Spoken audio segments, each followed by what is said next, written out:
Ladies and gentlemen, the President of the Republic of the Philippines, His Excellency Ferdinand R. Marcos Jr.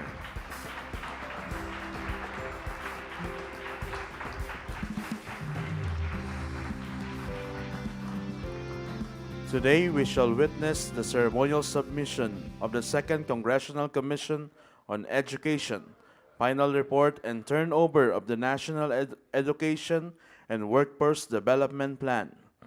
May we request Senate President Vicente Tito Soto III and House Speaker Faustino Boji III to hand over the final report of the President. And now, may we invite the EDCOM 2 Commissioners and Secretary of Partner Agencies to join the President, the Senate President, and the House Speaker for the photo opportunity.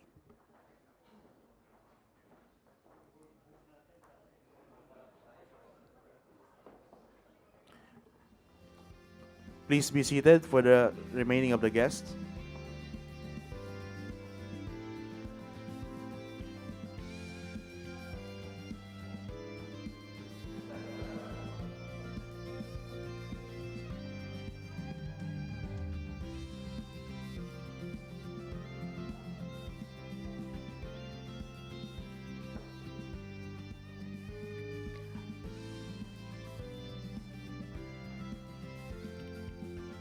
Thank you, Mr. President, and congratulations to the EDCOM 2 and partner agencies. At this point, may we call on Education Secretary Juan Engardo Sani Angara to introduce our guest of honor and speaker.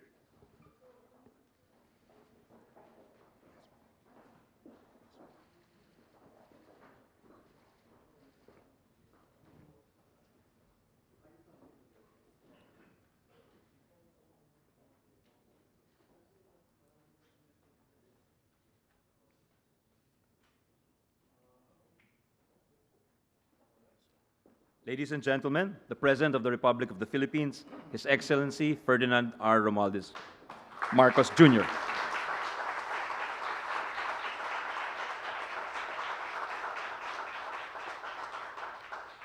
Thank you, Education Secretary Sani Angara. Please kick. Senate President Tito Soto III and members of the Senate, House Speaker Boji D and members of the House of Representatives, Australian Ambassador His Excellency Mark Innes Brown, the honorable members of the Cabinet, fellow workers in government, partners from the private sector, other distinguished guests, ladies and gentlemen, good afternoon. Isang magandang araw sa inyong lahat.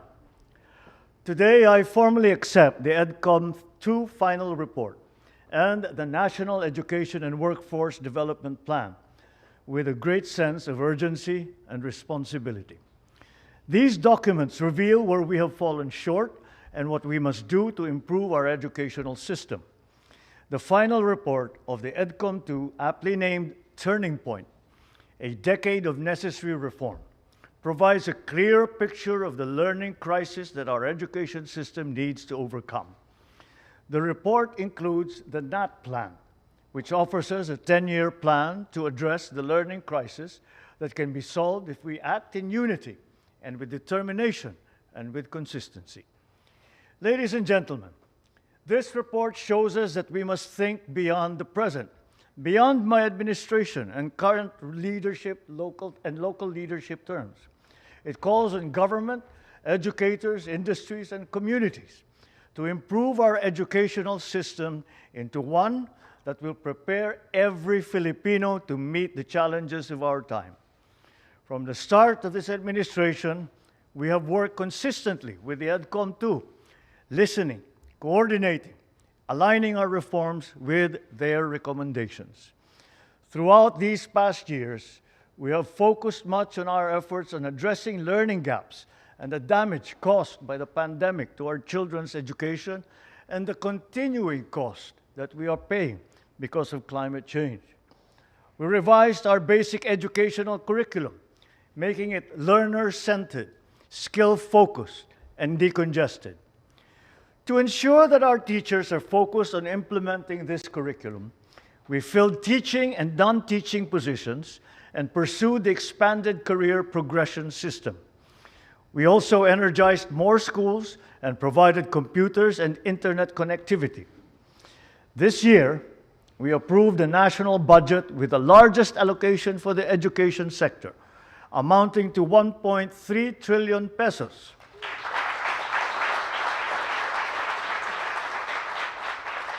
This works out to the equivalent of 4.36% of the country's gross domestic product, and that exceeds the global benchmark for education spending for the first time in Philippine history.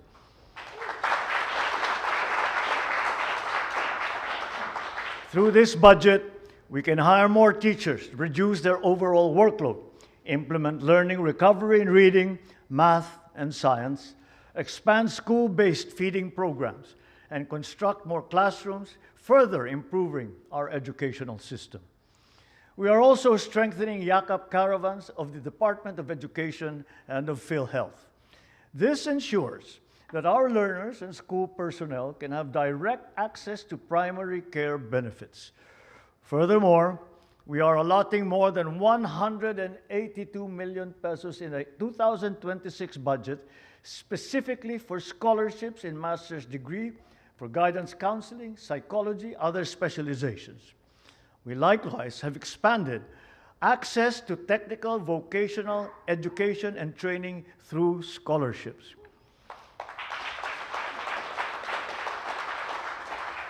With these initiatives, we will continue building on the progress that we have made and strengthening our efforts so that all Filipino learners receive the quality education that they deserve and that they rightly expect.